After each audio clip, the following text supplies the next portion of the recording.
मुजफ्फरनगर जिले के पंचशील कॉलोनी में एक अनंत मित्तल और राधिका मित्तल ने अब से 13 साल पहले लव मैरिज करी थी। अनंत मित्तल का प्रॉपर्टी का कारोबार है, जो एक करोड़पति दामाद है।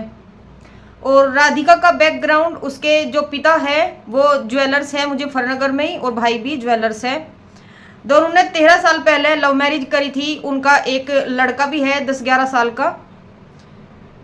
तो अब से 2.5 साल पहले राधिका मित्तल और अनंत मित्तल में वाद विवाद होने लगा, इनके घर में लड़ाई झगड़े होने लगे, जिस कारण इन्होंने अलग अलग रहने की प्लानिंग बना ली। और राधिका मित्तल अनंत मित्तल के पास से अपने मायके में रहने लगी आके, और उसने तलाक की अर्जी कोर्ट में डाल दी।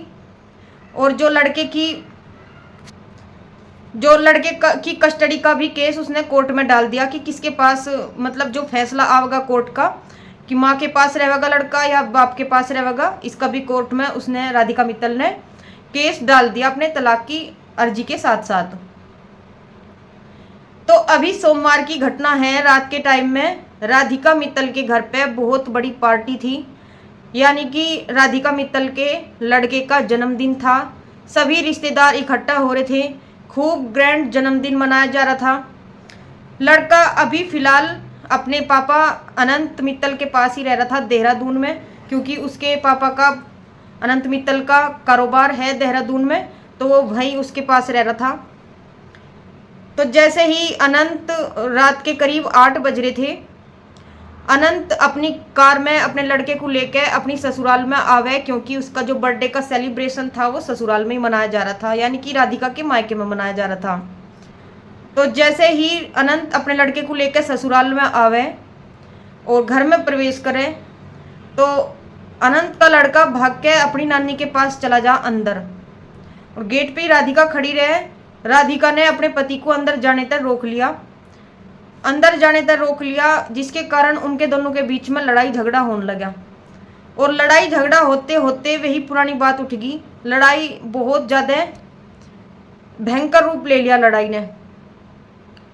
तो अनंत मित्तल पे सहन नहीं हुआ, बर्दाश्त नहीं हुआ। वो अपनी स्विफ्ट कार में से एक लाइसेंसी रिवॉल्वर लाया निकाल के, और उसने राधिका मित्तल पे फायरिंग कर दी। लेकिन वह तो किसी तरह अपनी जान बचा के भाग गई। बीच में आ गई राधिका मित्तल की माँ और भाभी।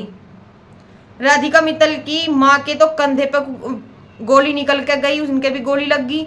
और राधिका मित्तल की जो भाभी थी, उनके पेट में गोली लग गई। उनकी हालत बहुत ज़्यादा गंभीर बन गई।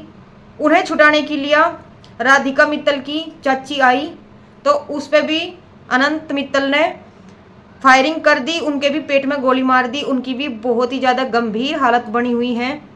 जो राधिका मित्तल के पापा थे और भाई थे, वे फिलहाल घर पर नहीं थे, वे किसी काम के लिए बाहर जा रहे थे। तो पुलिस कंप्लेन होगी, FIR होगी, पुलिस आ गई। पुलिस ने तीनों को आनंद फानंद में हॉस्पिटल भेज दिया, उनका इलाज शुरू हो गया। लेकिन अभी भी उनकी हालत बहुत ज़्यादा गंभीर बनी हुई है। घर में जो भी बर्थडे सेलिब्रेशन में रिश्तेदार आए थे, किसी ने अपने कमरे में घुस के अपनी जान बचाई, किसी ने बाहर भाग के अपनी जान बचाई। अनंत मित्तल ने 12 मिनट में 5 बार फायरिंग करी, जिसमें 3 आदमी गंभीर रूप से घायल हो गए। लेकिन वो बार बार फिर भी फायरिंग कर रहा था। उसकी रिवॉल्वर किसी कारण से जाम होगी, जिस कारण वो फायरिंग नहीं कर पाया, नहीं तो वो अपना निशाना और भी आदमियों को बना सके था, और हालत बहुत ज़्यादा बेकाबू भी हो सके थी। खैर, उसे अभी पुलिस ने अरेस्ट कर लिया। आगे की पूछताछ चल रही, जांच पड़ताल चल रही कि वो सब कुछ गुस्से में करा गया या अनंत मित्तल की सोची समझी साजिश थी। खैर, पूरी खबर यही है। आप सभी की क्या राय है इस खबर पे? क्या राधिका मित्तल को अपने पति के आने के साथ ही लड़ाई झगड़ा करना जरूरी था, या आराम से भी बैठ के बात हो सके थी?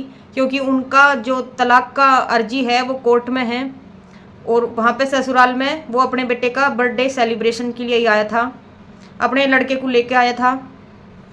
आप सभी की इस घटना पे क्या राय है, हमें कमेंट बॉक्स में ज़रूर शेयर करें। ये जितनी बड़ी खौफनाक घटना है, वो अनंत मित्तल का गुस्सा था, या फिर उसकी देहरादून से ही बनाई हुई कोई सोची समझी साजिश थी? अगर आप सभी ऐसी ही रियल क्राइम न्यूज़ से अपडेट पाना चाहते हैं तो हमारे चैनल से ज़रूर जुड़ जाएं और हमारे फेसबुक पेज को फॉलो ज़रूर कर लें। ऐसी ही रियल क्राइम न्यूज़ हम आप सभी के साथ शेयर करते रहेंगे। तब तक के लिए आप सभी का दिल से धन्यवाद।